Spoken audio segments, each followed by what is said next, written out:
Hey, this is Jay from Gizmachi, and you're watching the Metal Teddy Bear Experience podcast. Fuck yeah!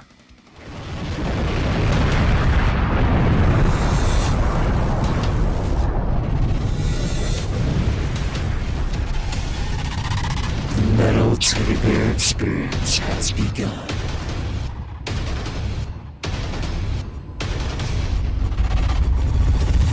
And welcome back to the Metal Teddy Bear Experience podcast right now. This is your host, Chris. We got my boy, Jesse. What's up, dude? How you doing today? Yo, how's it going? And we have a very special guest on this episode. We have Jay Hannon of Gizmachi. What's up, man? How you doing? Awesome to see you guys. I'm happy to be here. Let's rock, man. There we go, dude. We're pumped to have you. We talked about this before we actually started recording, but we love your room. I think it's really cool. Is this where the album was born? No, I moved. So no, just a lot of the solos were recorded in this. A lot of the solos were recorded in this room and some of the leads and stuff, but some other rooms along the way is where most of the stuff was recorded. So I love it, dude. The EVH. But let's drop that album, Omega Khalid. Collide. Omega Collide. So yeah, but it's funny because I know when we kind of came up with the name, you know, everyone was like, they're gonna pronounce it Khalid and blah blah blah. I'm like, yeah, but that's kind of cool. Like, you know, they think it's one name, and then, you know, once they realize. So what we did was we took like the first half of the word kaleidoscope and I thought it looked cool. Everybody agreed, and that's okay. it. So it went right over me. I mean, anyone who listens to the show knows that I mispronounce and butcher everything. People are like, oh, what's your favorite track? I'm like, the third one with the one hate in it, I think. It's got like 5 syllables. Yeah, like track 3, you know. So that's me. So sorry for butchering that, but awesome job right there. March 12th through the Orchard. Awesome, dude. I listened to this record and I had such a like a throwback sound. So like, I know you have Bjorn on it from Soilwork, but I got that like Soilwork, Old in Flames sound. Well, I should clarify because Old in Flames can be like the Hive and stuff like that in Jester's Race, but I got like a Reroute soundtrack kind of sound, which I love that type of In Flames. Is that something that inspired you with this record? Not really. I mean, these songs were a lot of them were started back in, you know, 06, 07, as far as, you know, the writing for the album and everything. And I mean, there may be obviously we're very influenced with like Meshuggah, you know, if that's not obvious, you know. Early Meshuggah is definitely, has always been, you know, an influence for us. But I mean, nothing, you know, a lot of the guitar harmony stuff, you know, obviously we're fans of Metallica. So that kind of, we did a little more of that on this record, and that was definitely intentional. So, you know, we kind of wear our influences on our sleeves. So, you know, if it's good, it's good. That's how I look at it. Well, it was awesome. Oh yeah, I checked it out as well, and really, I just like threw it on, and I just kind of laid in my bed and just like chilled out and listened to it. I was like, dude, this is dope. This is like, it's always nice when just a record is super easy. Like, it's just like, you just don't even care. You just like let it flow through, and you're like, damn, what the hell? Well, that's the way to listen. I mean, that's how we used to listen. You know, I'm 43 now, so I'm from the days of like, you know, you get a tape or a CD that you spent your own money on or allowance or whatever, and you just used to, you know, I used to sit at the edge of my bed and just put a tape or a CD on, look at the CD, you know, the artwork, and read the lyrics, and just kind of like, you know, lose yourself in the music. Whereas now everything's so easy to get a hold of, digital, streaming, all that stuff. Yeah. A new record comes out and it almost turns into like you're doing your daily routine or whatever you got going on while music's in the background, and you don't really get a chance to really take it all in. So what you did is how people should listen to, you know, listen to new records, man. You know? Well, it's how I enjoy it, because like you said, my mind is like, I'm just like all over that. You know, I'm part of this generation. I got a short attention span. I had to get past, you know, all these streaming apps and all these YouTubes and stuff, and it's just like, yeah, it's like, that's why I like to just chill, you know, with either my headphones or my Bluetooth speaker, and just kind of just lay down and just kind of like just really enjoy it. Because also, if, you know, it stays on, that means I like it. Because again, you have so many things. It's just like, and I just get rid of the distractions, because like, yeah, like you said, I could be starting to clean the house, or, you know, just do something, and you're not paying attention as much. And well, this was awesome. I was just chilling. Yeah, it was awesome. it's always nice, dude, because this also it's music that catches you. It's just really nice to find because again, everyone can make music now. It's like it's not music good, but it's just like when it's just like you put some on, you're like, damn, this is a jam, especially in metal. You're just like, yes, here we go. Yep. I feel the same. I'm still a fan. I listen to all that stuff too, and I like to be able to, really take stuff in. Well, you said that you started this back in like 06 or something like that. So how long did it take you to get this record? Because I think it's almost 15 years since you put out, your last record. Yeah, in May it'll be 16 years. There's a lot that kind of went into it taking that long. It wasn't intentional. The original idea was for the album to come out, sometime maybe towards the end of 07, early 08. Damn. And then, I know a lot of people don't really understand what took us so long and why it took so long, but near the end of 06 on tour, Jimmy, our drummer, developed, it's called Decor vein syndrome in his left wrist. And what basically was happening is when he'd hit the snare drum or whatever, use his left hand. I know there's a lot of jokes that can be made for that, but he said it felt like, lightning or electricity was going through his wrist and his hand and it would go numb on. Damn. So we had to kind of, get a backup, not a backup drummer, but, a different drummer for a while to kind of help finish some tours out. But then that kind of, ended and, we tried getting other drummers. And obviously you guys have heard our music, the drums are not easy. Jimmy's style and what he plays is a big part of why why we have that technical aspect to us. It's all about the drumming, in my opinion. So it was hard to, number one, find somebody that could play what he was playing, and then find somebody as well that could learn that stuff.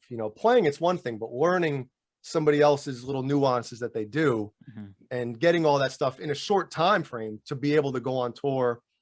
So we kind of, unintentionally or involuntarily had to take a little bit of a, I don't want to say leave of absence, but we went on hiatus because we didn't know what we could do. So around 2010, early 2010, Jimmy's wrist got better. He got, whatever had done to it. And we kind of reconvened and started, finishing up the songs. We recorded the drums at Spin recording studio in New York City, which is great. Damn, that's cool. And then just kind of over the next few years, did piece by piece, rhythm guitars, bass guitar, that type of thing. And then we, came up with the great idea of doing a Kickstarter campaign and then promising a record that would have been out at the end of that year. And as Dave Mustaine says, hindsight is always 2020. So, it got to the point where like, shit, guys, like we're not gonna fucking make it. Yeah. What are we gonna do type of thing? And then, I'm not really in the business of like throwing anybody under the bus or anything like that, but it eventually got to the point where we needed to finish the record. And the remaining thing to finish was the vocals. Mike recorded his vocals in 2012, I believe, end of 2012. And that's what I'm saying. Like everything was pretty much ready to go, as ready for mixing, except for the vocals. So, maybe around, I'm trying to think what year it was exactly. My memory's terrible with this type of shit. But we were wondering what we were going to do. Who's going to sing on the record? And Bjorn Strid came into mind. We became friendly with the Soilwork guys on Ozzfest in 05. And we reached out to him. And, he's like, well, send me a couple tracks. I'll give a listen and, blah, blah, blah. So literally within minutes, like we got an email back saying, I'm in, let's go. Awesome. And obviously that took a little time. He lives in Sweden. We're in America, so sending stuff back and forth and that type of thing. But, it got done and I've heard Gizmachi on steroids is with Bjorn singing is what I've been hearing.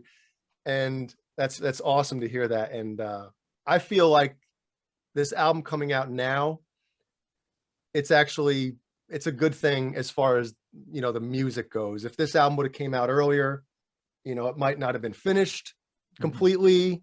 And we didn't just want to put something out to put it out just because we screwed ourselves with the Kickstarter thing, But we're very happy with, like, nobody in the band is like second guessing anything on the record. Everybody is so happy that this thing is what it is. And, you know, I'm just glad that there's a little bit of a buzz happening. With the Kickstarter campaign, was there any like backlash for not finishing it on time? Oh Like, God, yeah. what happened with that? Well, I mean, part of it, you know, we hate doing the thing of like, you know, I'm not in the business of making excuses, you know, none of us really are. Yeah.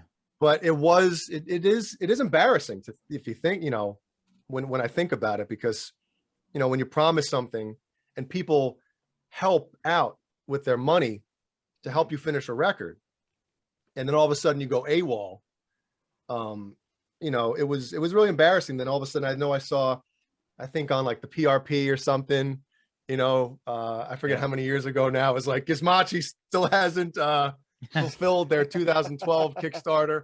And, you know, I was like, I wish we could really talk about all the things that, you know, held it back. But like I said, you know, it is what it is. But if you're a Gizmachi fan and you stuck with us, the album is better because of all the stuff that happened. You know, like we persevered through everything, and we feel like this is the album that best represents us at this point. Awesome. Well, I'm glad it came out now, because if it was different than what it is today, I'm happy I got what I got, because it sounds awesome. Yeah. It'd be like, you know, that blows my mind. Like I'm glad you guys got through that, because the internet could be a bitch even back in 2012. Yeah. Anybody, even when they're wrong, they're still assholes. Whether like they're like, well, Where's the you internet stealing for our you? money? What the hell? I just wanted riffs. Well, the people that did contribute to the Kickstarter, we are going to take care of them. Like they already got the, you know, the pre-release of the record. We sent them like, you know, some of the artwork that's in the liner notes and stuff like that.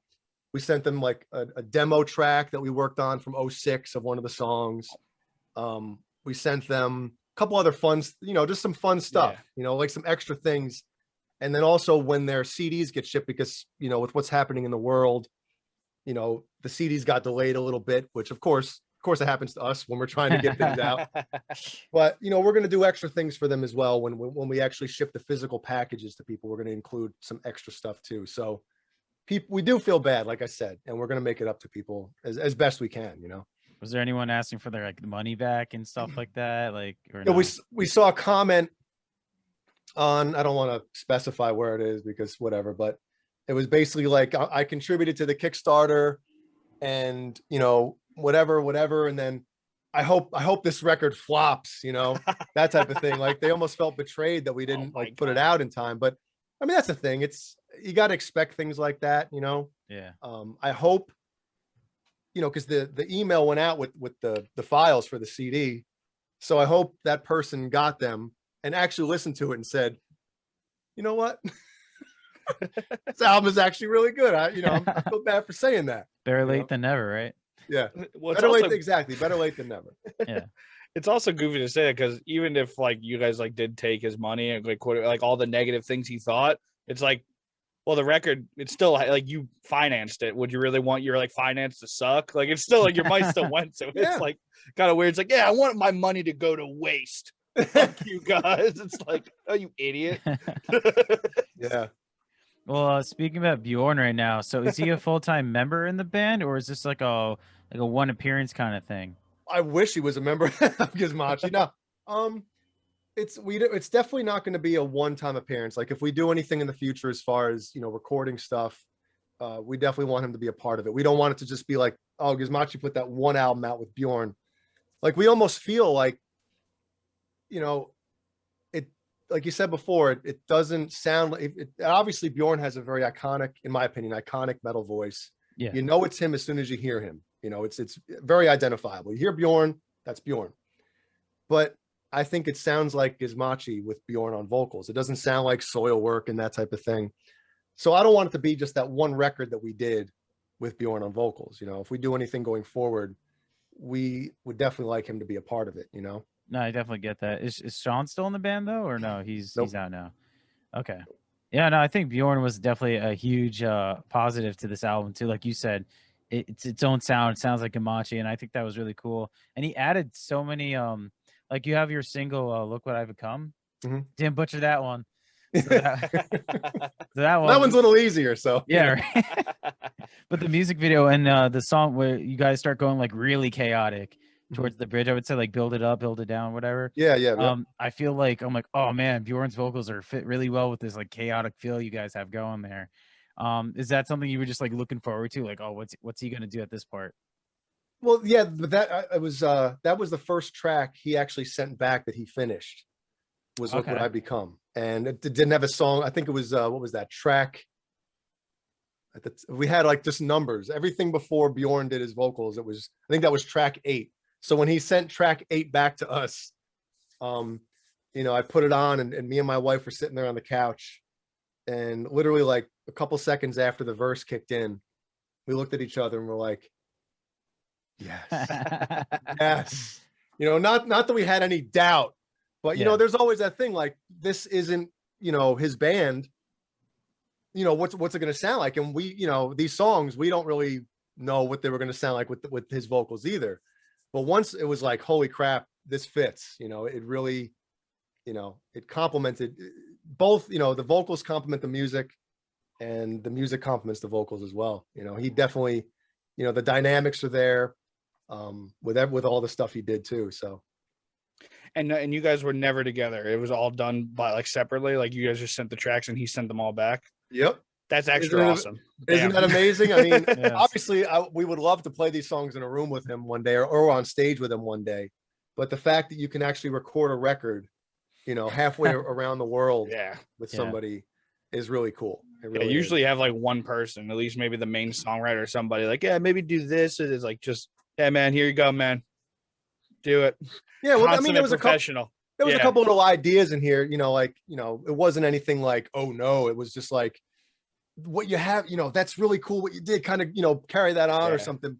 Just a little production there, here and there. But I mean, 99% was like, shit, what he just sent us is fucking, are you kidding? Like it was so cool because, I mean, anybody in a band out there, it's hard to listen to your own music from a fan's perspective. You're in it from the writing process all the way to the recording process. You're inside, Yeah. Well, with Bjorn on vocals, it almost allows us to like be able to sit outside and listen as a fan, because we all love, Bjorn's work and his voice. So in that aspect, it's really cool for us because, like I said, we do get to listen, a certain, like as a fan to the stuff, just because it's him. Yeah. And that first listen is you know the music, but you don't know what the vocals are exactly going to sound like. So you're like, what the shit? Yeah. Like, and it's also like, I remember like, I listened to like a little bit of Soilwork. I got to see them live years ago. I forgot what show that was. And I remember being like, dude, I know what they sound like, but just seeing that live, like you just see how much of a professional and just just a master that guy is. When he walked out on stage, like the opening band was really good. You just see when Soilwork walked out, it was like, dude, what the fuck are they even doing on the bill with these guys? Yeah. Oh my God. He's just wearing his vest, this big dude, just rushing. I was like, it's like, what the hell? Like, dude. Oh yeah, he went once he got all the songs and the stems and everything to go, it was all business, man. He was just a lot like, super pro, here it is, what, all that stuff. There was no BS with that. He was he was balls deep. Does he have his own recording studio that he did in, or do he have to go somewhere and get it done? I don't know exactly. I think he, maybe has like a home studio kind of like this right now, like same type of thing. Yeah. Nowadays, everybody knows out there, you can literally record a record, in a bedroom. Yeah. So, I still feel like the drums should be recorded in a room, a live room and stuff like that. But you can do it, man. I've recorded bands in my old bedroom up in New York that was literally half the size of this. And it came out and nobody knew that it was recorded literally in like a 10 by 10 space, Yeah. So it can be done. It's nutty. I just got one of those EAD 10s by Yamaha because I'm a drummer. It's just literally 2 condenser mics that clip onto your bass drum. Wow. Astronaut, like, dude, my drums kind of sound stupid. But besides that, like literally, it's like, what the fuck? This actually sounds good.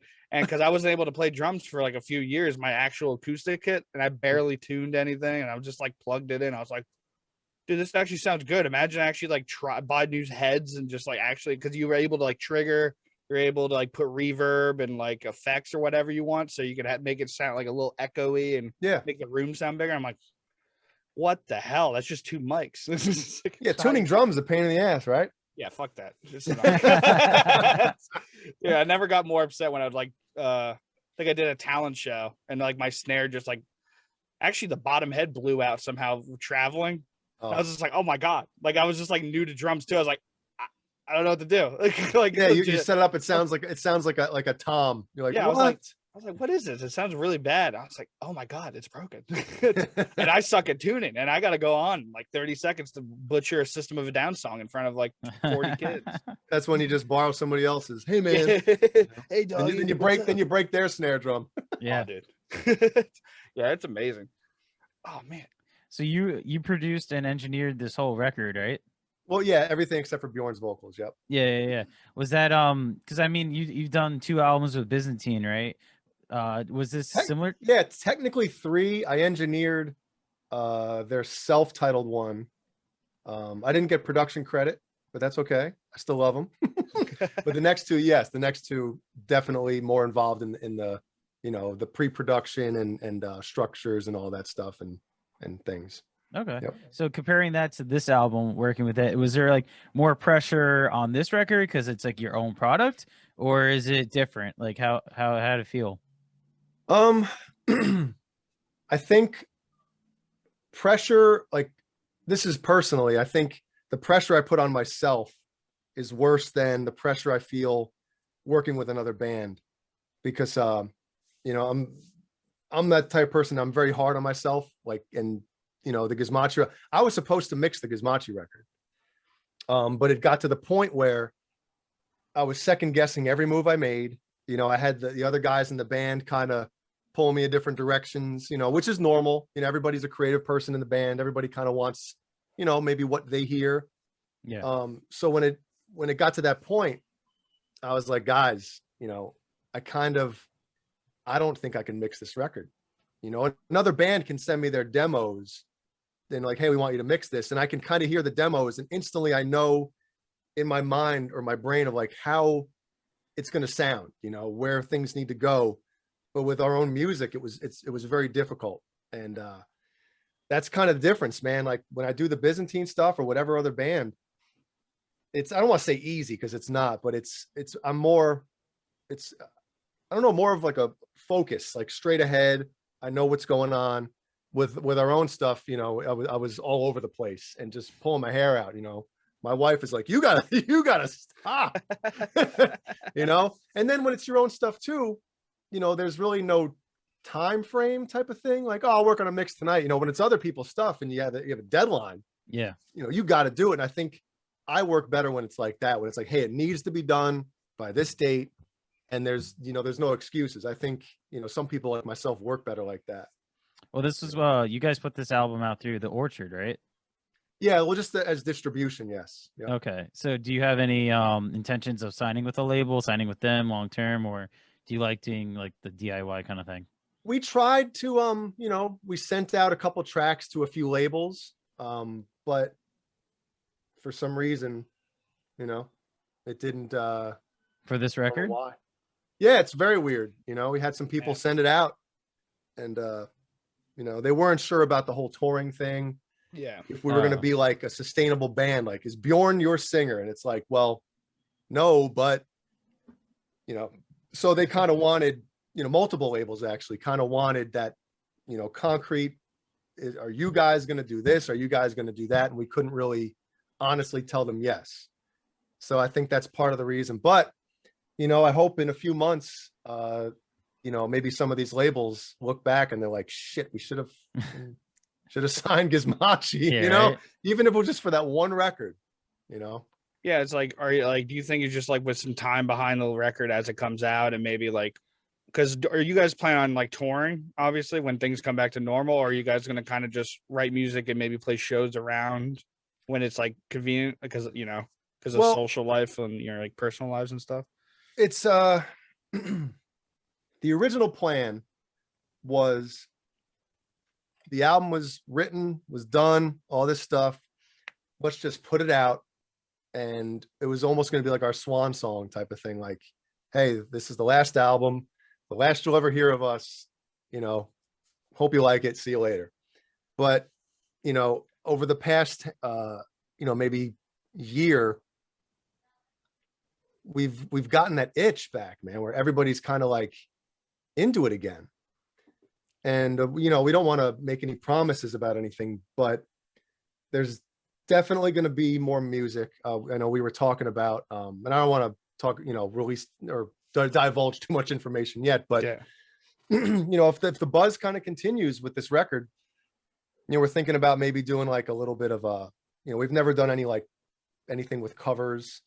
So we're kind of toying with the idea, maybe doing like some cover songs, just put them out, streaming or whatever.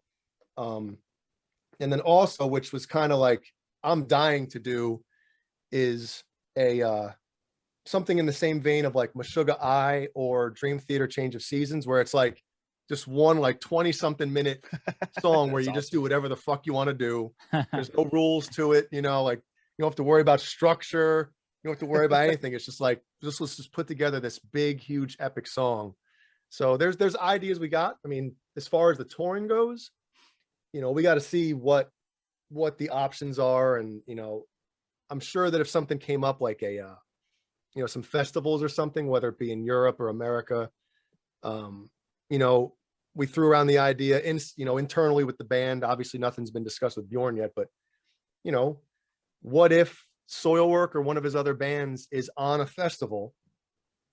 If we can get on that same festival, maybe work something out to have him pull double duty. I don't know. It's just one of those ideas as a bit. And I hope he doesn't hear this before we discuss it with him. Like, what are you guys doing? But I mean, that's a hypothetical thing. Like maybe that's a possibility. And if not, it's not. But, I think if the buzz continues with the album out, who knows, man? Everybody's got that itch a little bit. So we'll see what happens. That's We'll great to see what hear. happens. Also with festivals, like all I ever hear, like, some podcasts where like, professionals and, our favorite Jamie Josty always divulges like inside news and stuff and like how business works. Apparently festivals love, especially older acts and stuff like Blast from the Past. And with this record, I couldn't imagine at least the European festivals not being like, yeah, why not? Like, yeah, it would be awesome. That's what I'm saying too. I mean, as far as like, getting in a van and touring like, coast to coast in America, I'm, like I said, I'm 43. I got 2 kids, a beautiful wife. I don't want to be away from home for that long and just like live out, Yeah, and no, it's I just, get that. and who knows what's going to happen. Like you talked about with the touring thing, yeah, when you're playing a festival, at least, like there's a shitload of people there. You're not going to go to some, dive bar and play in front of 17 people, so I mean I think that's the way it'll have to be if we were to do something like that, festival type thing. and also, do you still live in like upstate New York and stuff? The band does. I live in South Carolina now. Okay, I was about to say, I was like, man, if you Moved still live away. upstate New York, touring in the winter, eat shit. That's cool. Oh, Yeah, I couldn't Yeah. imagine it. That sucks. no, I don't miss that at all. My blood has thinned since I've been down here 10 years now, man. Oh, I don't wow, like okay. cold at all. That seems the move, dude. I'm in Jersey. Well, we're in Jersey. I barely even traveled. So like in my head, but when people talk about like the Carolinas, I would just get significantly warmer just down there. In my head, I'm like, you have to go all the way to Florida to hit that. It's like, no, it's right there. I'm like, really? It's like, Yep. I kind of want to, all right. It's like, there's beaches. All right, cool. Where in New Jersey are you guys? Like right outside New York, like basically like Bergen County. I used to live in Bergenfield. What? Oh, wow. Yeah, that's right by Like us. 10 minutes away. Yeah. Dean Circle. No, I'm sorry. Clinton Park Drive is where I lived. What?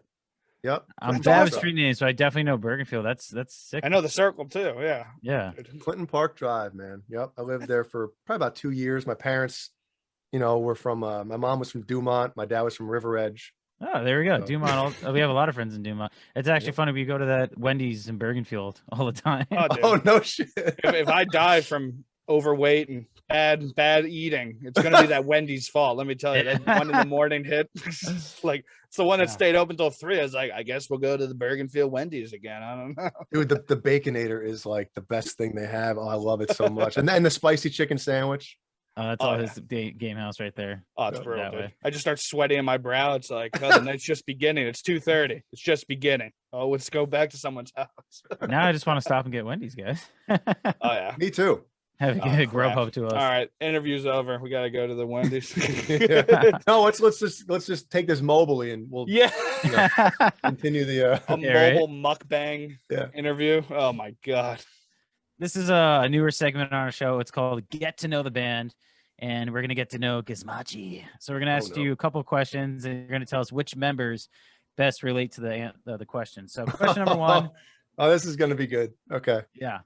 Okay. Question number one. Who's the funny guy on tour? Who's the comedian? Who makes everyone laugh? Can I put myself in any of these, or do I have to pick somebody else? Of course. Go Yeah. ahead. Whatever you're comfortable with. I mean, everybody, Jimmy, Chris, Mike, and myself, we're all pretty goofy, especially when we get around each other. But I would say the two guys that kind of never turn it off are me and Mike. When Mike and I get around each other, it's like Three Stooges. It's all goofy all the time. And yeah, me and Mike. What happens when you mix alcohol in that? Does it get any more wild?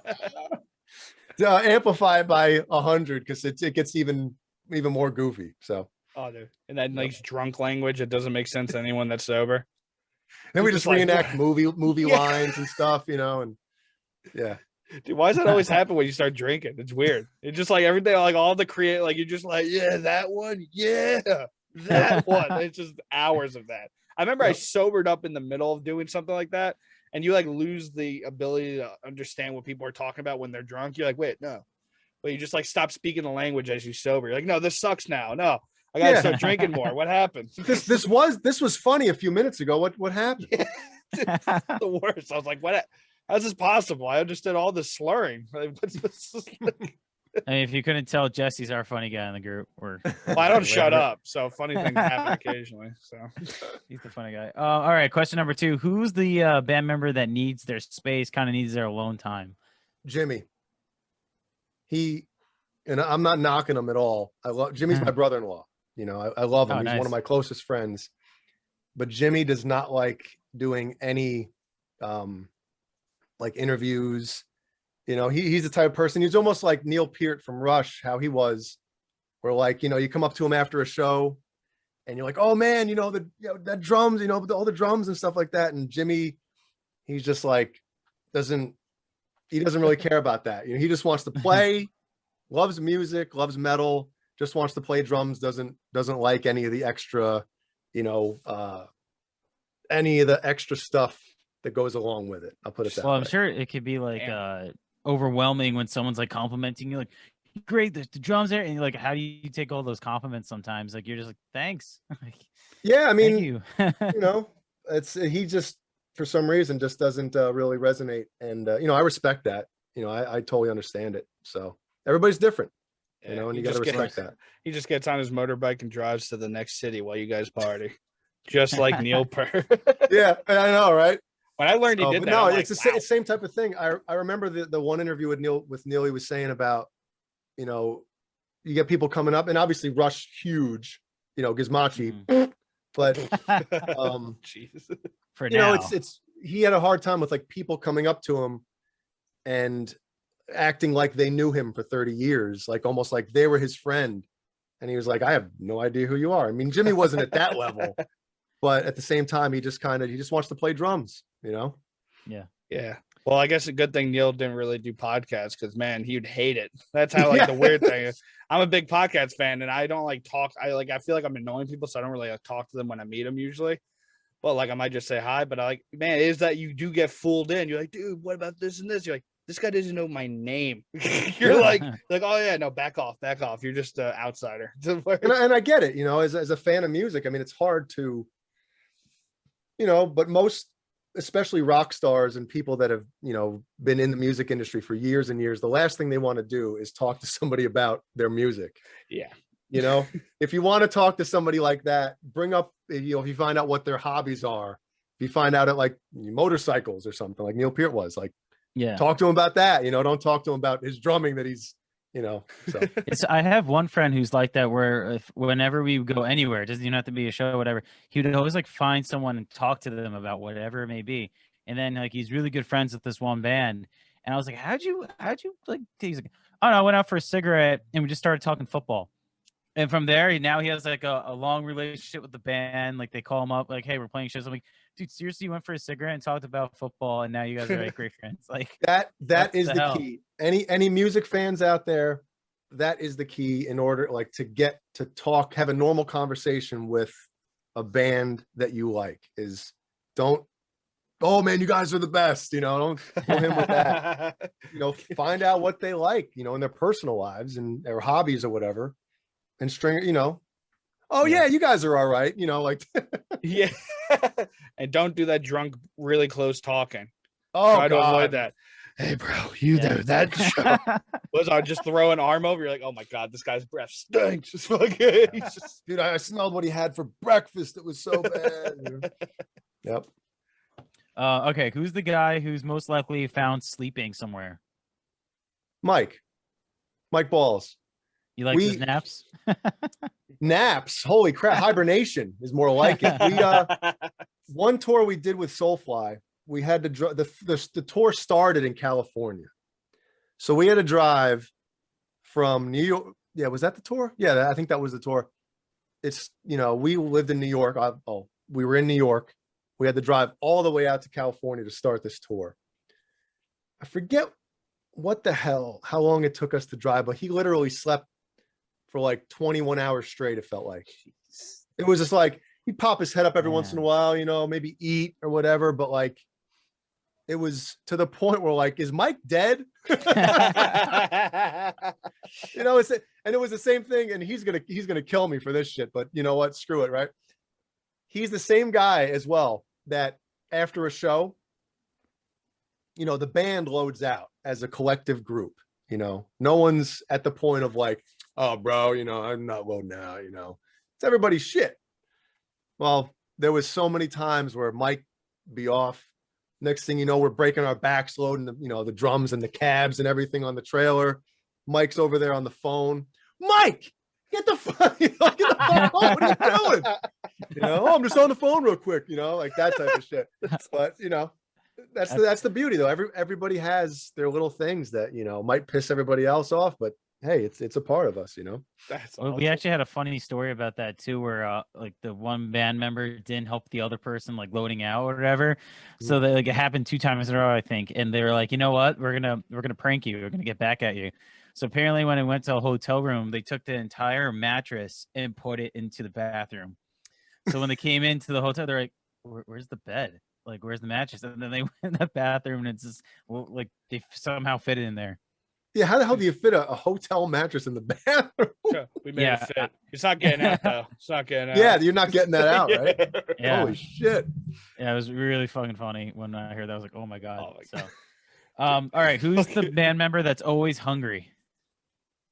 Always hungry. Yeah, who's the guy who always wants to go out and eat? Oh man. I don't know. It was, there were times on tour that like, we weren't really getting, making much. At one point I think we were getting like a $5 a day per diem.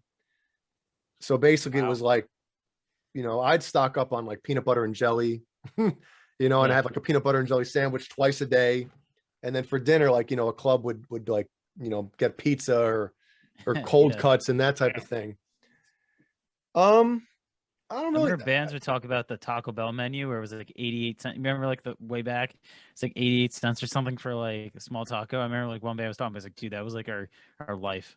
Well, I that. have such a weird stomach where if I had Taco Bell very often on the road, I wouldn't make it on stage. I would need like a bucket next to me because if I have Taco Bell too much, Yeah. you don't want to be around me. So the food one's difficult. I mean, I don't know who that would be. All right. Well, we have another one for you instead. Yeah, we these are have fun. a These are fun. Keep these coming.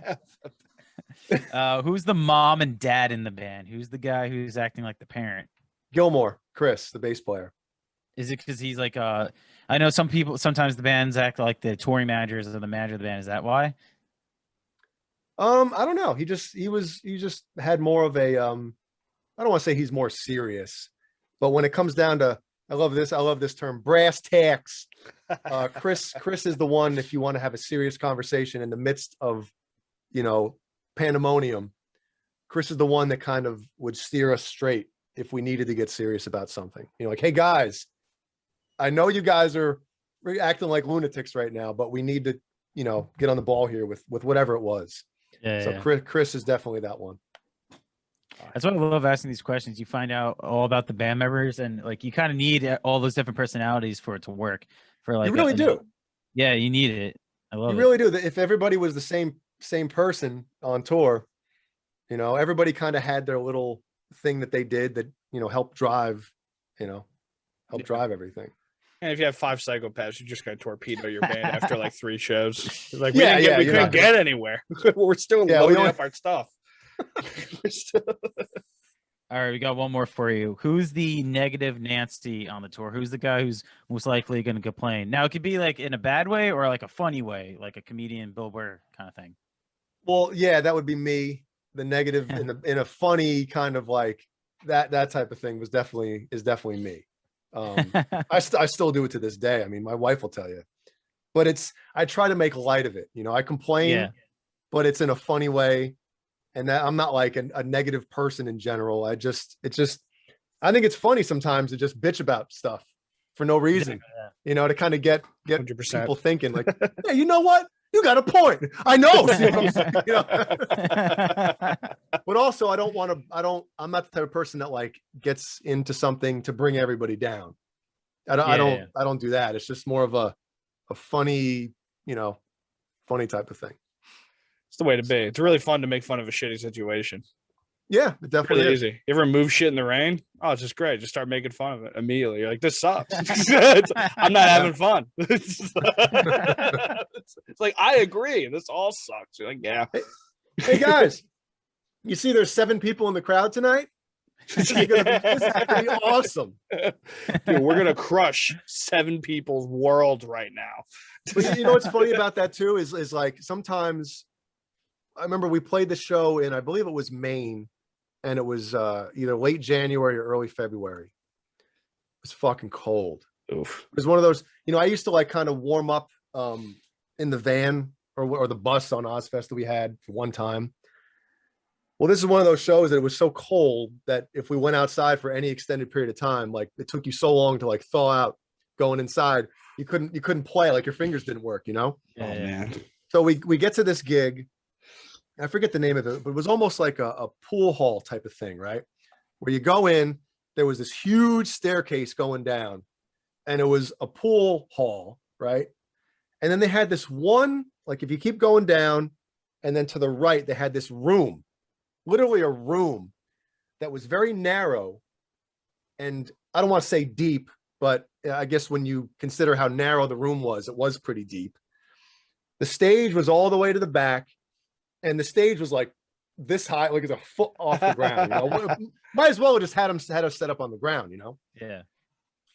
So we get there and we're like, this is gonna suck. This is gonna be like what's the point, right? No one's gonna be here. It's friggin' 7 degrees outside. It's a pool hall with a small room. It was one of the coolest shows we ever played. I'm telling you, we got up on stage and the place got so packed, like jam packed, that I don't want to stand up because you'll whatever. But we had people literally like almost like with a foot up on stage with us, like almost like right in front of us playing. And it was one of the coolest shows we ever played. And that's what I'm saying. I mean, sometimes you just never know what kind of show it's going to be. It was the same show I got. I got bumped into our Jimmy's drum set, and I thought I was gonna like get impaled by his because I'm saying it was so crowded, even on stage. It was just like one of the coolest things. And now I'm starting to ramble about it, but it's bringing back a bunch of memories now, like that one show. It was really cool. And they served these Chris ordered these hot dogs, and they were those like glow in the dark pink looking ones. You ever see those hot dogs before? Like the No. glow in dark pink. Like no, damn. Well, they No. didn't glow in the dark, but they looked like they would if Yeah. you turn the lights off. Type of thing. Damn. Well, they're And I like remember, really, like- yeah, like with the skin on them, basically, right? The skin dogs where they're like beat red, and like they're crazy ass, like high cut. Yeah, okay, yeah. like a dog's penis, you know. yeah. And I remember like when they brought them out to him, we just sat there and looked. I'm like, are those safe to eat? Like, are you gonna, are you gonna get Jeez. sick from those? Yeah, the ones But that he come ate on like them the and- strings, basically. They have like the string of dogs. Yeah. Just snapping them off. Yeah. Oh my Actually, god.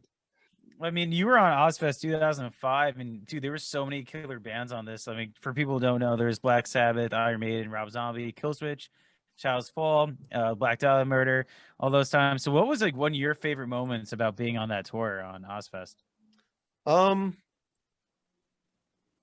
One of my favorite things was I know that summer Ozzy wasn't doing well as far as his health and stuff. I'm a huge Iron Maiden fan. So the nights, and this isn't saying anything against Ozzy, but the nights that Ozzy had to cancel for his health, Iron Maiden would play for 3 hours. Damn. There we And go. That's perfect. it was like, holy shit, So it's not like I looked forward to Ozzy canceling. I looked forward to Iron Maiden playing for 3 hours. Yeah. And obviously they played another hour and a half of other music that they wasn't in their hour and a half set every night. Other than that, just the hanging out with the other cool bands and everything. It was one of those things like as a band we can't top that summer. It was really like the coolest, the thing, like waking up 9 a.m, and they have all the Porto Johns lined up for everybody, and we try to get there first. I remember it was California, the San Bernardino show, man. I opened one up, and it was literally like 9 a.m. or 9:30 a.m, and the one out of the 100 in a row, whatever it was, it was just like it was full of puke, and I'm like, already 9 a.m, that type of thing. And I was like, oh my God, like it was baking already. It was hot. Holy shit. You yeah, might as well those just push little you might as well things, just push that one over. Just be like, no one's allowed to use this. Nobody tape it off. Nobody go in that one. But Do you No, keep it in was just- contact with any of the bands that you've I'm been sorry? like? Do you keep in contact with any of the bands? Like obviously Bjorn, but any others? we should have kept in contact with a few of them. I know like Corey from Trivium, him and I kept in contact for a little while. Like, I haven't really spoken to him since literally probably a little after 2000 or after Ozzfest, but not really. It's our fault. We were, I always felt like this is me personally. I felt like, a lot of these bands I was fans of and looked up to, and I always felt weird, just like I always felt like I was bothering people. You know what I mean? You talk about just going up to people and saying, "Oh, how you doing?" This type of thing. Where I was like, I'm just gonna leave people alone. I don't want to, come off like a fanboy or this and that. And I know it was cool. In 2006, we were on the one of the Mushroom Head tours, and we played in Atlanta, Georgia at the Masquerade, and the Mastodon guys came out and to see us and stuff, and that was really cool. We were like, holy shit, the Mastodon dudes are here, and they came up to us like, hey, how you guys doing? I was like, holy shit, That's awesome. And I heard those guys can fucking party too on those yeah. tours. Yeah, well, Yeah. I never knew because obviously don't like I never hung out with him but apparently Braun, like just some of the things he'll do when he gets drunk, I'm like, man, it's like, what a fucking animal. He's like, yeah, he gets like fucking good. He'll just leave you behind. If you can't keep up with him, he's just gone. He's just drinking. I'm like, he's gone. I thought that was Brent. Well, that get too, that but he vibe. definitely had to calm down. Yeah. He got a Yeah, I could tattoo on his never- face. He went fucking hard. Like he was. I could never do any of that. I mean, drinking a little bit here and there is, I was able to do that, but I get out of commission if I drink too much, and I get hangovers really bad. And I'm always if you can do that stuff and perform, more power to you. I can't. And I was always of the mindset, especially like we were trying to, you know, make a name for ourselves and get out there and show people that we kicked ass live. Yeah.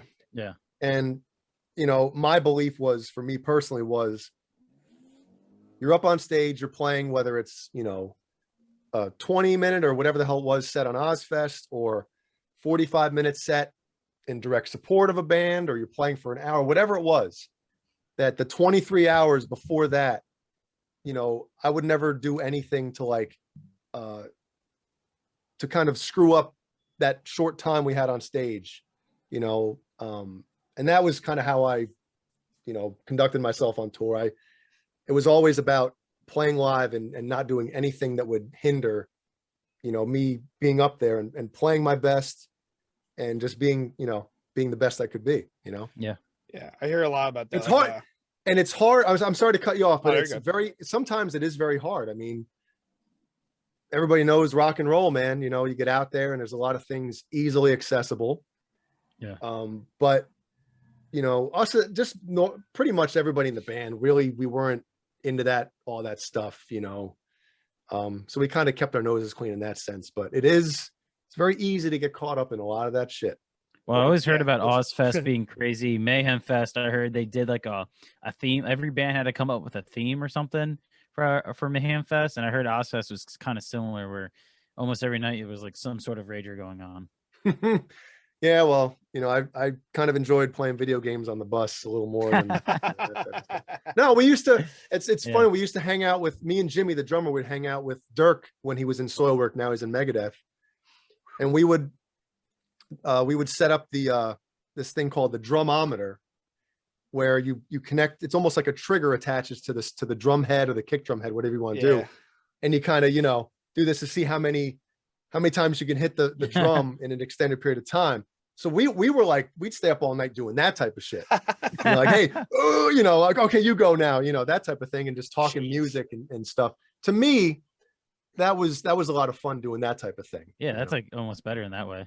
Yeah. That's like more of a connection. Yeah. Also, I can't imagine, like, dude, it's already like the few things I did, like play in front of people or whatever. The nerves. I couldn't imagine going on with like a migraine, like, or just drunk as fuck and be like, I hope I remember the parts. It's like, yeah, and like, great. And the Ozzfest shows that second stage that we were on. I mean, if you look at the going through the whole tour, you know, that second stage would start at like 10 a.m. or some shit, 9:30 sometimes. I'm trying to think what it was. But they would start pretty early, and you know, it rotated. Yeah. So I remember there was one show where we played first, and it was early as shit. Damn. And I'm like, you know, you used to playing at 10 o'clock at night. Now you're Yeah. playing at 10 in the morning. It's a weird thing. I'm blacktop in the, like, well, luckily you're before the sun hopefully cooked everything. Well, we played in the New Jersey show, which was, I guess, technically, they tried to schedule it where everybody who played in their hometown, or whatever kind of was closest to their hometown, they would be the last band of the rotating bands on the second stage. So the New Jersey show for us, I think it was like 107 degrees in the sun that day. And so we played at like literally, I think like 1:30 in the afternoon or something, when it was like, you know, high noon type of shit. Oh Yeah. my And God. I remember it being like on stage, it was like, holy shit. But at the same time, I always felt like when I was playing, or we were playing, the more you sweat on stage, it felt like you were more into it, and like you were working, as opposed to just like, you know, not sweating. And it's like, yeah, I'm not really doing anything. I just showed up. Yeah. It was cool while we were on stage, but before and after, it was like, oh my God, like this is. Was that a PNC? I think that was the one, man. Yeah, it's always there. Awesome. I love it. You were there? Well, no, unfortunately, I've never Yeah. been to Ozzfest. Oh, okay. Yeah. Okay. Yeah, I we missed missed out. out. The Fucking one hell. year I remember my friends were going, it was maybe 2006. It was Strapping Young Lad was playing, Mhm. and I remember I missed it. I wasn't able to go, but I was like, oh my God. And then Strapping Young Lad like broke up after that. It was the worst. Yeah. See, you never know. Same thing happened to me with Queensryche years ago. They play. I don't know if you guys are Queensryche fans, but they Yeah, came to we- the area on the Promised Land tour, and I was like, I'll see him next time. Me and my older brother, and then they never really put out a good Now- album after that. So now we're there's like, two. shit. Now there's the Jeff Tate Queensryche and the Todd Queen's Egg, if you want to. Oh God, yeah, it's Yeah. a mess. Well, what's more nerve wracking than the heat? What did you ever play in front of Will Smith? Yeah, I mean, Wicked. If you look at the Yeah. set list, Wicked Wisdom was always before. Yeah, they played before us, and then Soilwork played after us. So yeah, I remember one morning, I forget what show it was, but you mentioned the sun coming up, right? So we were playing. This was my main guitar on Ozzfest, which it was obviously didn't have the stickers. My daughter put the stickers on, you know. But so I'm standing backstage, and Will Smith comes up, gives me a pound and a hug. What's up, man? Because he actually came on tour for like 10 days or 2 weeks or something. I'm trying to remember what it was. Wow. But he hung out. He was cool. Like Yeah. what you saw on Fresh Prince, like that was virtually like how Will Smith was. That's awesome. It was super cool. And I remember just standing backstage one morning, shooting the shit, and I'm tuning this thing, and the sun's getting hotter and hotter, and I'm getting nervous. I'm like, we go on in literally like 5 minutes.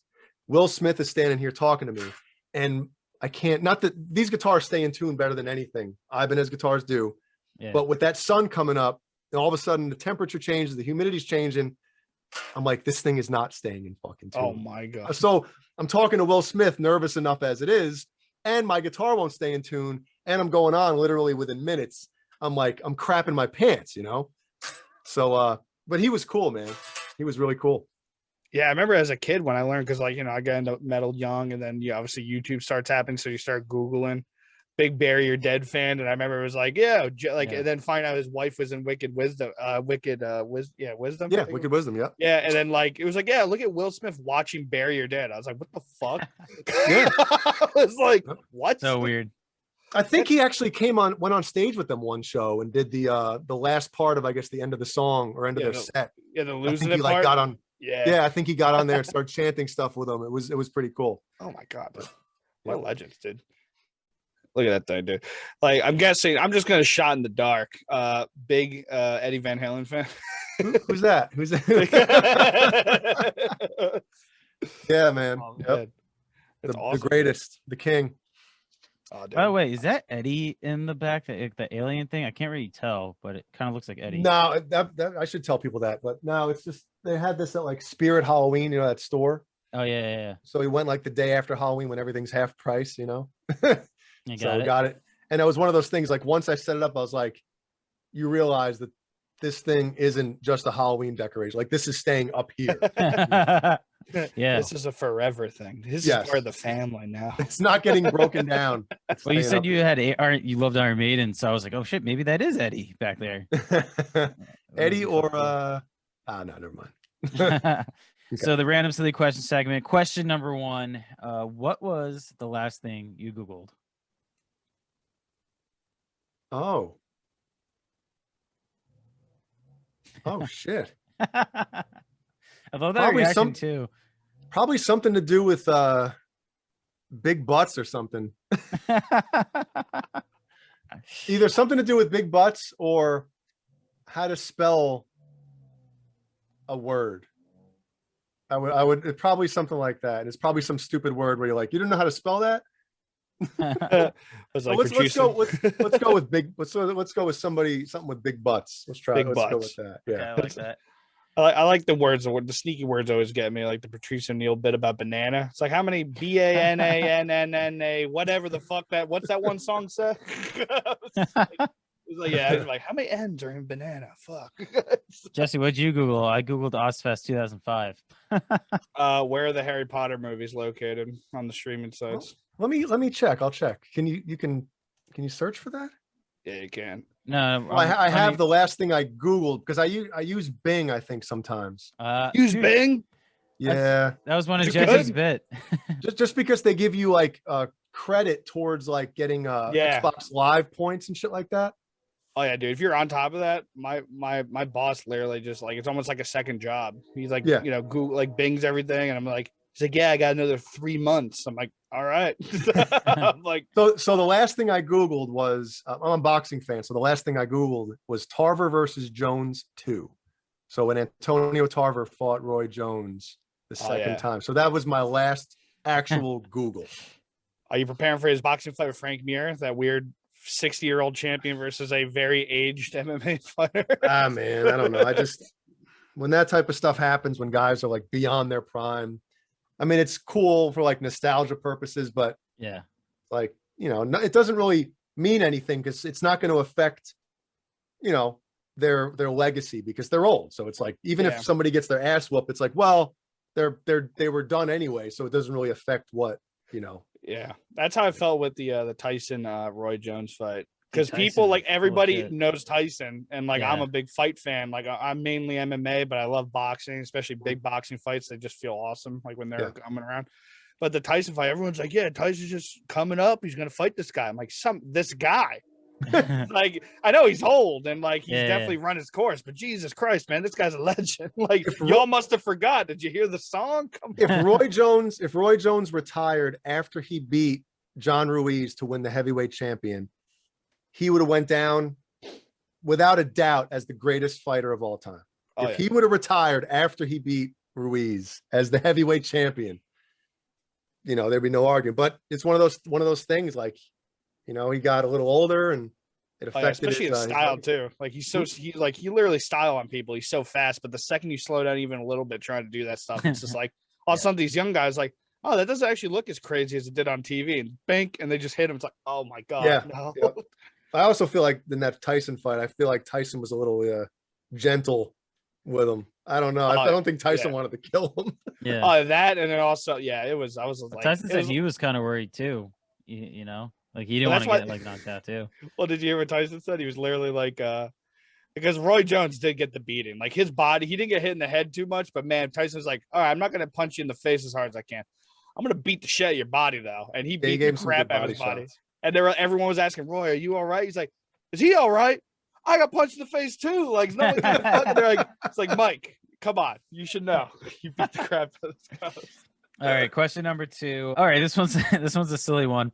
How much sawdust can you put on a Rice Krispie treat before someone would notice? How much sawdust? One of the ingredients, actually. Yeah. Like if you were to put sawdust on it and eat it? Yeah.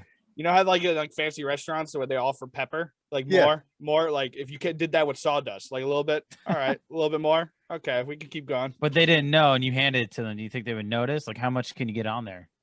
I would say that would be very easy to notice because, Rice Krispies treat is, it's like a marshmallow Rice Krispie.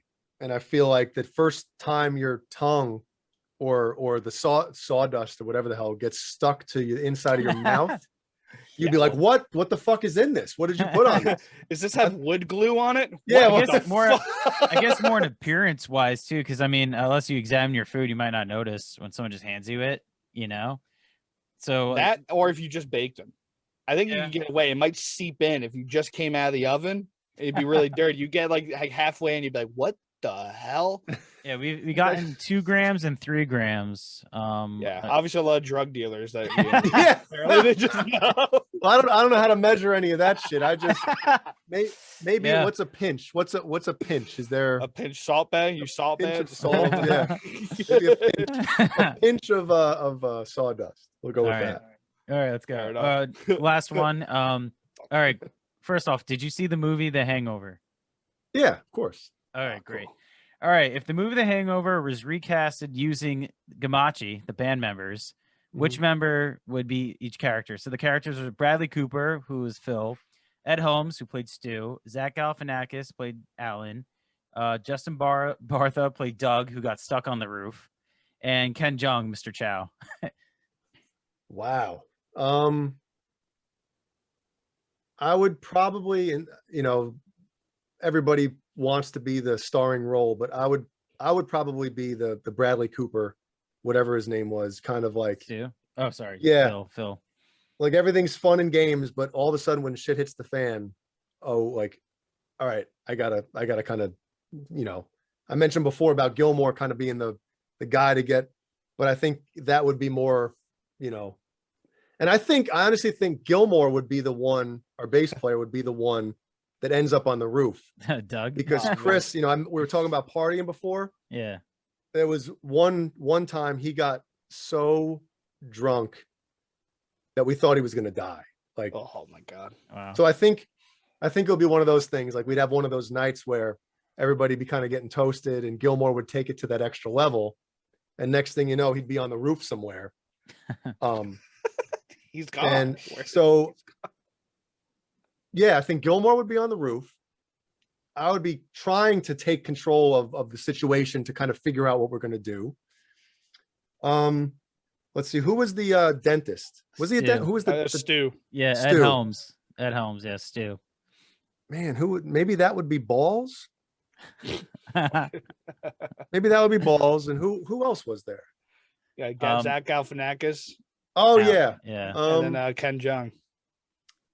man, those are hard because I don't really see Jimmy as either of those. Mr. Chow. Maybe Jimmy would be the Zach Galifianakis character, just in the sense of sometimes when he's thrown into a weird situation of like with people he doesn't know, he can kind of have that awkward thing about him. Yeah. So as far as the awkwardness in weird situations, I would say Jimmy would be that No, character. no wolf pack, no roofing, you guys. Yeah, no. Fucking unbelievable. The movie's so ridiculous. Just looking back on it, oh, it's so good. Oh, it's still good. It really is, Yeah. man. I love that type of shit. You know. All right, those are our random silly questions. Hope they weren't too bad. Sometimes when we ask these, like you could tell the person's kind of like, ah, shit. Oh, get this over with. Yeah, we fucked up dude. on a few. We were like, Yeah. uh-oh. By their eyes, you're like, I think this the is gonna worst suck. one, the worst one I asked, and I didn't realize how bad this was until after I heard it back. I asked Jamie Josta what was his favorite Power Ranger. And he was like, I don't watch the Power Rangers. I don't know. And I was like, later on, like I heard that, I was like, oh, and that was like my early days of doing interviews too. Like, oh, it sucks so hard. But why Yeah. why wouldn't you just? I don't watch the Power Rangers either, but why wouldn't you say the pink one? I think he did. Like but you could tell he was just kind of like, what the fuck is this kid asking me?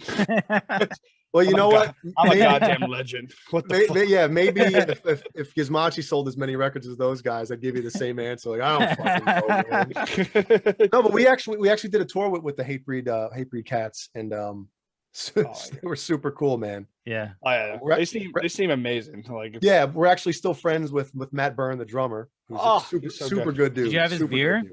By any chance? Did I you have have not. the beer? Oh, it's actually pretty good. Breed Brew. Yeah, Yeah. it's pretty dope. I'm not a big I'm pretty much I guess like what beer drinkers call piss drinker. Like, dude, I love my Budweiser. I love like when my shitty beer. So when you get to like the IPAs and stuff, I'm like, and like the craft beers and stuff, I'm always like, I kind of like my couple dollar beer, but their beer was really good. I was like, oh, nice. I was like, I'll have to finally. have them send me some illegally because you can't ship beer, which Yeah. is weird, Oh, but whatever. yeah. Boring. No, boring. Come on, US, catch up, please. I know. So yeah, man, before we let you go, is there any plans for Gizmachi to do like a live stream? Maybe I know Bjorn is going to be far away, but sometimes they do those. I'm sure you've seen it, like they independently record it everywhere or something. Or what's upcoming? We got an email about doing like the Slay at Home type of thing. Oh, Dude, awesome. those are Um, awesome. But I found out so many bands from those. That'd be really cool if you guys can get that to work. I love Slay at Home Fest. Shout out to them. I know it's just it's a very, like with Bjorn, like we talked about, it's you know, Tough. he has a lot of stuff going on. So maybe maybe sometime over the summer we might do something like that. But right now with the record out, we have a couple other things coming. We have Sunday, the 14th, we're doing something on you don't mind if I plug something else on here, do you? Or should I not Go do that? ahead. Because I'm actually a part of it too. I'm one of the co-hosts on some of the shows, Mhm. but it's on Johnny Bean TV. If on YouTube, just type in Johnny Bean. So at 3 p.m. Eastern, we're doing a little bit of like a Gizmachi takeover, and Bjorn's actually going to join us for a little bit, and we're going to Oh, answer nice. some questions in the chat and stuff like that, and kind of talk about the album. So definitely, keep an eye out for that. But we have other stuff planned. I mean, the music video. Can you hear my baby crying down there? Yeah. Yeah. Sorry. That's all right. It's I not thought it too was loud. I thought it was a TV actually. Yeah, no, it's a 1-year-old little boy. So there's definitely more things in the works that we're going to be doing. We just got to kind of, as far as plan out exactly what it's going to be, but there's definitely going to be more stuff coming. Well, it's Nice. awesome. Well, you guys Details gotta, have to be worked out, but more yeah. stuff. And I know it's really early to ask this because you just released the album. Do you Dude. think you'll have like new material soon or stuff like that? Like, have you been writing like singles and stuff like that? Well, I'll show you. The sound or the voice record app on your phone. Yeah. Yeah. So I have some, Oh, there we go. Oh, some shit. things in there that a couple of them are some riffs, and I sent one of them to the band a couple weeks ago, and Mike, instantly wrote back, "That's the beginning of a song right there."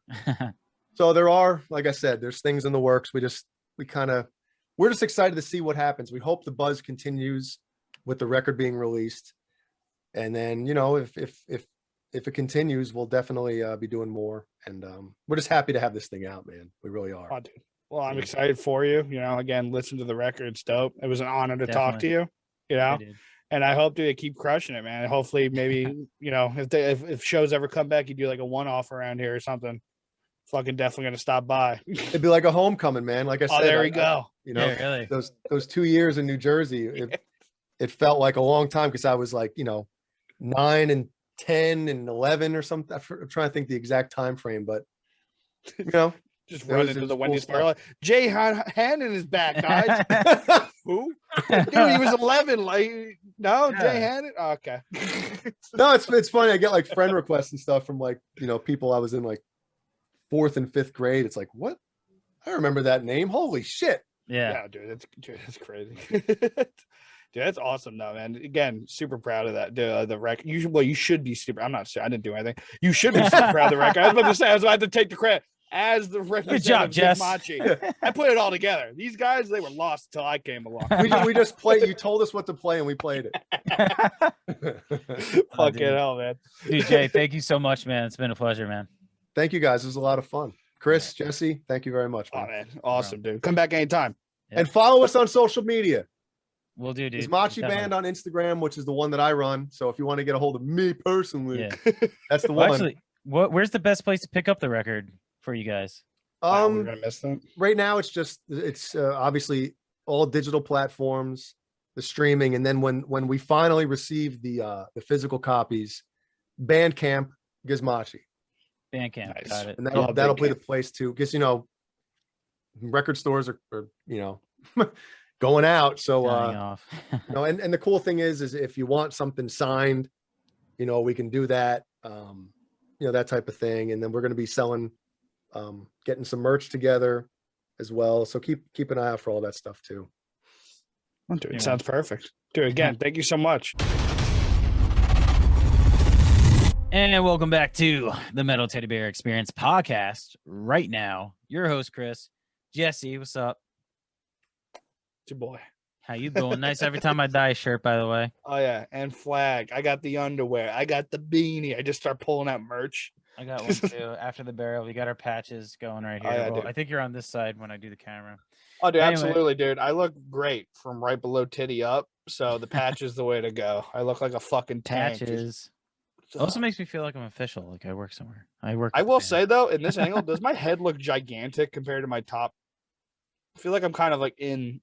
Maybe because I've been staring at you for 2 hours while we talked to Jay, but it Also, looks the same. also, if you are watching this, go back into the interview and look at the fucking hat.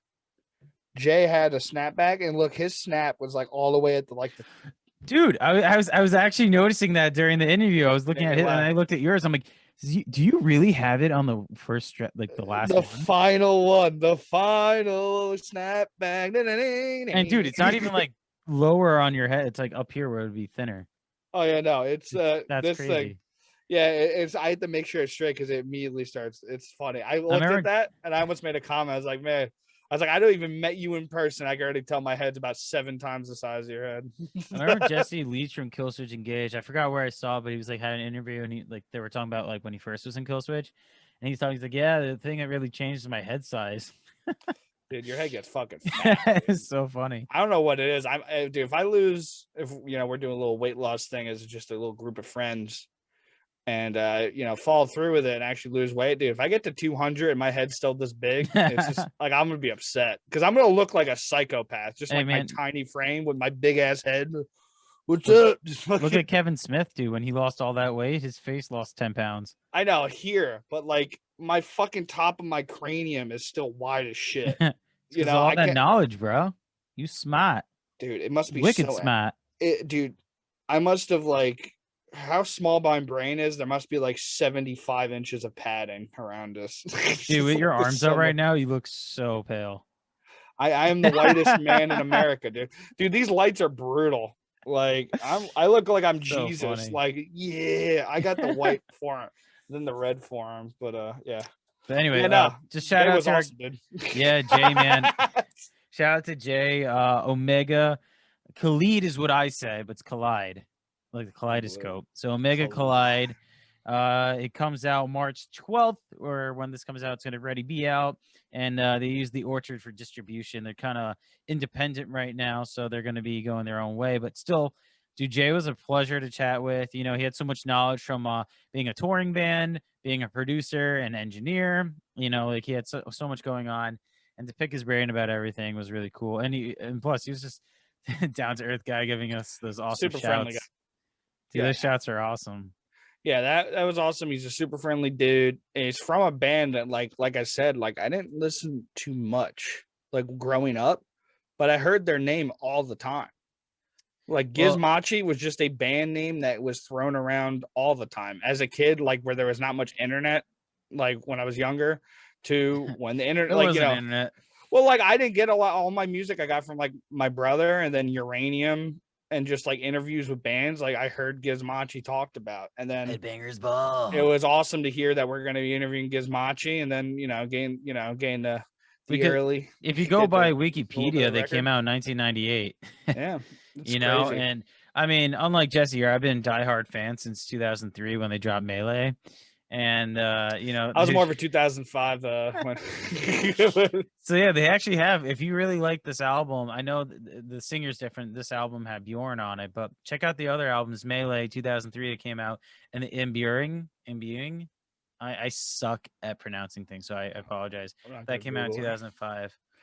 Get those stream numbers up. Yeah, no, these guys are all. Jay was awesome, and also what a like I didn't think the record like I know me. I never go into listening to music with like a negative mindset. Yeah. Like I just don't. You know, the only time like that's why I don't have like a bad vibe if I don't like it. I just hit stop and I move on with my day. But like when I played, like I was tired and I just threw this record on while I was laying in bed, chilling and vibing, kind of not taking a nap. I was just kind of just chilling. And dude, I just chilled there for like an hour, just fucking letting this thing go all the way through. And I was whole like, album. wow, yeah, dude, it's all. I was like, this is awesome. I mean, And- definitely check it out, guys. And Damn. this album has I think 12 tracks on it, right? I No, 11 forgot. tracks. My bad. Problem with doing my way, I don't know the names of the songs. I just let it play nonstop. I don't look at the thing. I just let my phone over there and Well, I just sit there. If with you my eyes want closed. my recommendations, if you want something that has like a lot going on in it, it has a lot of like, you know, the melodic death metal kind of vibe, like, you know, Soilwork and In Flames and all that stuff. And you want like some of that Meshuggah stuff that he was talking about, Jeffy, check out the single track 8, Look What I've Become. I think that's really cool. The riffs in that are awesome. But I also like the song Paradox, the second track on the album. It's really good. Paradox is probably going to be my favorite. I mean, again, I'm going to give the album a couple more listens, but Paradox, phenomenal. And I wanted to read this quote from Street over here from Bjorn. Being a part of the new Gizmachi record is one of the most challenging adventures I have experienced. And I can honestly say that I've grown as a metal singer since doing these vocals. Bjorn has been the main man of Soilwork for, I don't know, over 20 years, right? And he has the Nightflight Orchestra and he does other projects. He's been guesting on other things. For him to say that about this new record, I think means a lot. Yeah. And it's also just cool. It's a cool feather in the cap of, Gizmachi, dude. Like, these guys have been around. They took that hiatus and things got in the way of them, like, recording this album. But, even all the things they got through, all the problems they went through and stuff, with the, like you mentioned, the Kickstarter. I'm glad it took this long because, man, maybe the record would be as good if it came out fucking 5 years ago. Yeah. Maybe not, but I'm glad we got the product now, man. And if you were a Gizmachi fan looking forward to this record, I can't imagine you being bummed. And if you are, then, man, there's other music. Go have fun. I'm gonna enjoy this. Go kick rocks. there's always that one fan who's going to be like, you have it in Killswitch or any kind of those bands where they're like, I like the original singer better. You're always going to get those kind of things. But Bjorn was a powerhouse on this, and I hope they can recruit him, if that's the best word, or they, he eventually does join the band full time, or they move, do another album or something like that, because I think their chemistry really works well together. And I'm kind of curious to see how this band continues. So again, guys, check out Gizmachi. They are awesome. Remember, Bandcamp is where they is the best place to support them. Obviously streams and Spotify and all that help as well, but Bandcamp, if you actually want to support them directly, that is the best route. Yeah, absolutely. And that guy was awesome. And it's just awesome. I'm just happy. Like, dude, remember when we said we were gonna find different words to use? Nope. Awesome. Like, wherever Chris is on the screen, like, he did that shit. He was on college radio interviewing people all the time. Dude, I'm just a fucking knucklehead talking to people. I love music, and it's fun talking to people that make awesome music. And it's just awesome that consecutively everybody's been really awesome. Like, haven't had that rock star interview yet where we're like, wow, this guy sucks. Like, it's just like, especially on a video screen too. I don't know if it would be worse or better than being in person of just a fucking like an asshole, but none of that so far. What was it, 30 something episodes? Yeah, I was gonna say too, everyone cool. Just my experiences with interviews in general. I've done a lot of interviews now. Find them on SoundCloud/WMSC and the YouTube. Go to Mixcloud. But there's only been one time where the guy was a huge dick, but out of all my interviews, so that's really cool. And now go and try to find it. It says a lot about the metal scene. No, I didn't post that one. I was about to say, I was like, post in the comment section which interview you think it is, and if you're right, you win a T-shirt. Imagine this T-shirt. Actually, never mind. I did post it. Read, check out all the interviews.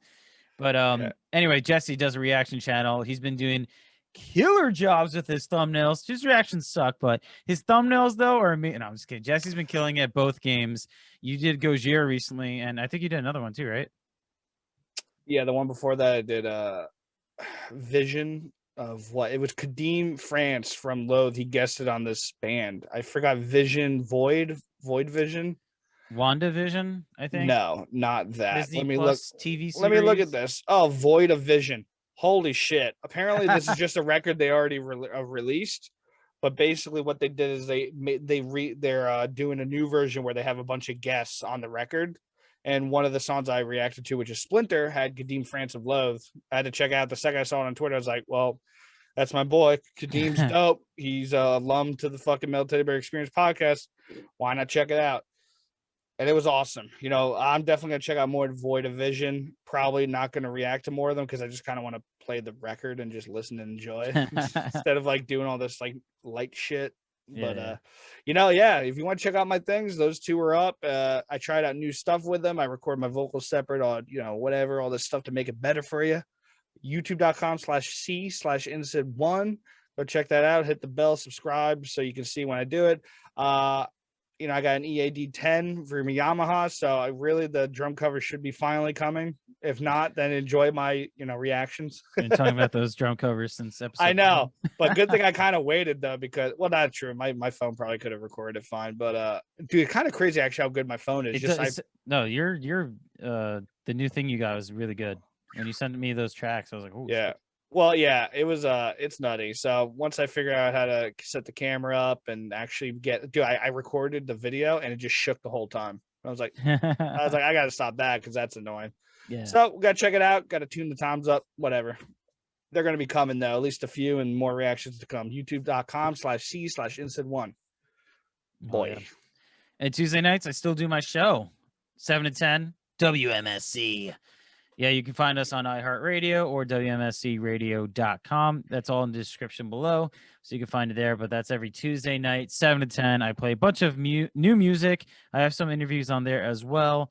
And I get to talk to my boy Ram about random TV shows. You know, we talk about WandaVision. We talk about The Walking Dead. Well, it hasn't been for a while, but you get what I'm saying. So thank you guys for tuning into this. Remember, like, subscribe, smash that like button, comment, tell us what you love and hate. We always appreciate it. Yeah. And also support the other things too. If you can't watch it, we're on every major podcast platform and all the smaller ones too. Like, maybe not all the small. We're basically everywhere. If you can't find us, you're doing something fucked up. Yeah. You know? Go support Google that us, too. Bing us, we'll be there. Yeah, bang, dude. Get the Microsoft points. Unless you're a PS guy. Get out of here if you're a PS guy. All right, guys. Thank you so much for listening and staying this whole time. Until next time, keep it real.